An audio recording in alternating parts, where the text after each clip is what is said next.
welcome back. This is the Chelsea Rundown, episode 28 for the men's thirds, round 15. Ace, it was a beautiful Saturday, 10 February, as we went up against Moorabbin, mate. Yeah, like I don't know how everyone else feels at the club, but there's definitely a strong rivalry that we got going on with Moorabbin. I think we went into this game one apiece, so this was a bit of the tiebreaker, and obviously we're probably expecting to meet Moorabbin in the finals, depending on how the ladder finally sits. But look, it was a really great game, really good competitive game, and probably one of the best opening batting days that we've ever had. We got through the full lineup, and so yeah, in the end, it ended up being a bit of a closer finish than what the start of the game would have predicted. But look, we won't talk about that fourth innings. What fourth innings? No fourth innings, mate, but you mentioned the lineup. Take me through it. Not lighting the world on fire here. Obviously, we had Connor leading us off, and I think he had 3 walks on the day, finished on 1,000. Roscoe Beverley did an absolute amazing job in that 2 spot. Matty D, always a pleasure.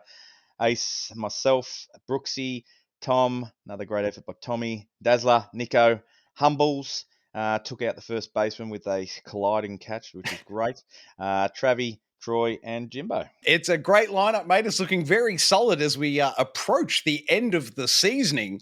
Seasoning? But tell me, mate, how did we look in the field? How's that pitching? Connor and Roscoe did the pitching. They took the brunt of it for the day, and look, they were amicable. Like Connor, really held it down for a very long time, and unfortunately for Roscoe's stats, our fourth innings really let him go. Where I think we had about 5 consecutive errors, which ended up letting them score 7, which brought the run back. But Roscoe pitched very well, and none of that was on him. That was all of us on the field, and that's our job to back him up.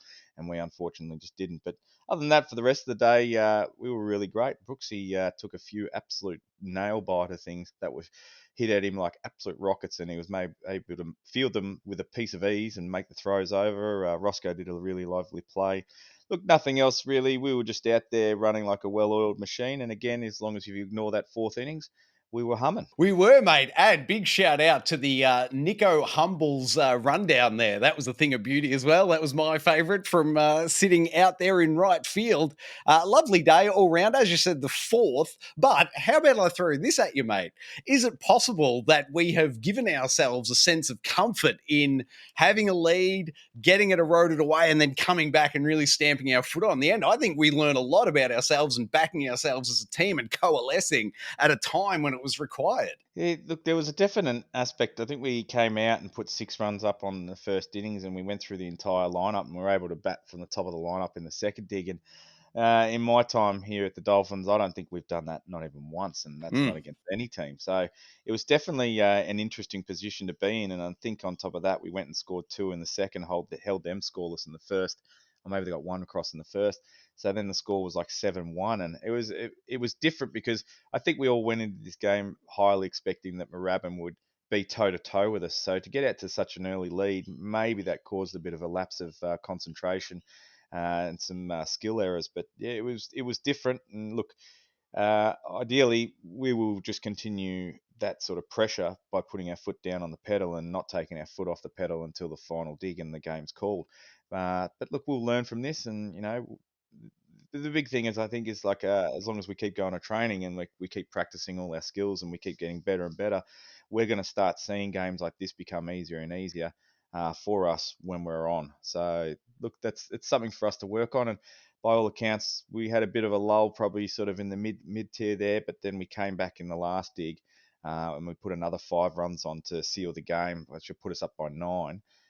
Then it was time and game called, so it didn't really give them another opportunity to get back out there. So testament to that, because at that stage, I think we were 3 runs up and we were going to give them another crack in the batter's box.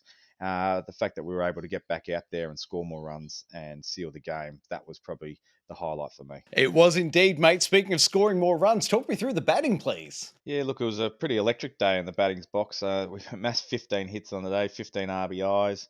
That's the sort of stuff when we're putting pressure like that on there, we're doing all right. Everyone was stealing bases left, right, and centre. Roscoe got credited with 3 hits on the day. I think 2 of them might have been errors, but whatever. Everyone was hitting. Everyone was hitting. That was the big thing. Multiple hitters for the day. Roscoe Beverley, Matty Dighton, myself, and Tommy 2 times. getting the multiple hits and singles to Brooksy, Daz, Nico, Humbles, and Jimbo. So, and look, and again as well, Connor getting walked. I think you took a pitch to the back, didn't you? The forearm it was, mate. Yeah, I got the only hit I got on the day was on the forearm. But I think that was one of the things that led around. You stole second on the next. Oh wait, point of order there, mate. I stole second. There was an error, and I went to third. It was Yeah. one of my highlights. And then you're able to get around, and that was like the sort of the catalyst to that last leading charge where we got the 5 runs up. So tats off to you on that one. Thank you, sir. It was just a great day. Everyone was sort of locked in the batter's box, and like we were facing decent pitcher today. And it was good to see all the boys out there swinging the bats and having a go. Yeah, it was an absolutely inspirational for me. As I said before, I just highlighted again. I think we now will back ourselves when our backs are against the wall. I think the team knows we can do it. Next time we're called upon, we will do it exactly again, mate. But where did that put us on the final score, please? The actual final score was 19-11, but because it reverted back, we finished at 14-11. So look, it was just an absolute all-round great effort by everybody. And to your point, I feel like sometimes we play a little bit better when our backs are to the wall, and that was probably a testament to our last dig where we needed to get up over 7 runs and not give them another chance to get back into it. It was an absolute thing of beauty. Speaking of things of beauties, mate, Golden Flipper this week, please. Who is nomination 1? Well, Roscoe, the man, he maybe doesn't get his name mentioned enough, but every now and then he just does something a little bit magical. And on the weekend, he took a ball that was dragging him off to his off-balance side, managed to pick it up and rebalance himself and just throw an absolute dart over to first base to get the runner out. And look, that was just a testament to, again, stuff that we're doing at training, because these are the things that we're practicing. These are the things we're just doing over and over again. We're making it muscle memory. We're no MLB players, so when we get down to training, it's important that we all get down there and we put in and we make these plays and we make these efforts, so that when we're in these situations, it becomes like clockwork for us. And it was just a fine example of Roscoe putting what we do in training into the game. It was fantastic to see him doing it. Nominee 2, please, sir. Well, the Mr. Choo Choo, Mr. 110, the Express, he was coming through first base like an absolute rocket, and nothing was going to stop him. And it was quite funny, because the way I remember it, he pretty much jumped sideways into the first baseman and just took out the first baseman, which dislodged the ball from his glove, which that meant it was a safe at first. But again, it's just him going out there every week, giving it his all. It didn't matter who was on that bag. He was running through them and he was going to be safe. So just a top effort by you, Mr. 110. It was great work, Humbles, and my apologies. First base was just ever so slightly out of the edge of frame, so we don't have great footage of it, but it was a fantastic play. Ace, who is nominee 3 this week? For me, probably the winner, Dr. MD.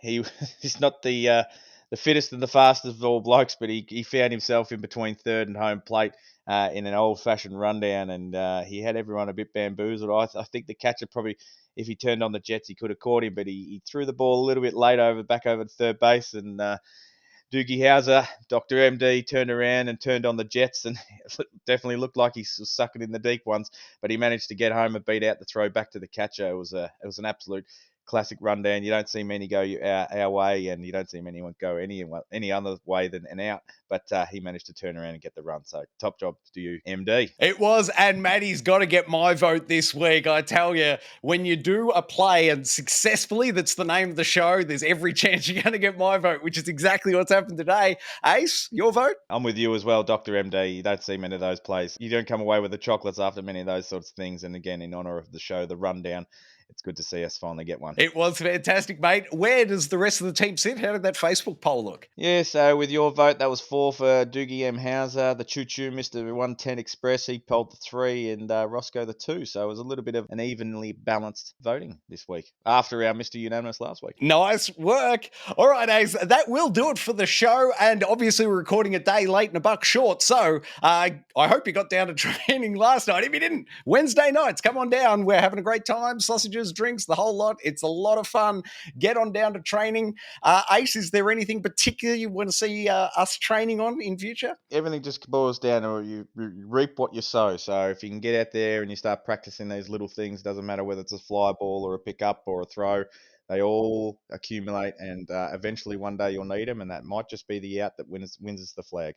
That it will. And I'd like to give a shout out to Nico for coaching me the last couple of weeks on Wednesday nights, giving me some very helpful pointers in base coaching. So even if it's not necessarily the on-field stuff you can learn at training, big shout out to Nico. Thank you, sir, for helping me with my first base coaching. That'll do it for this week. Viewers, link to the full show is in the description below. Please subscribe to the channel. Ace, thank you very much for hosting. Just remember, the pod always swims strongest together. That we do. See you next week, fellas.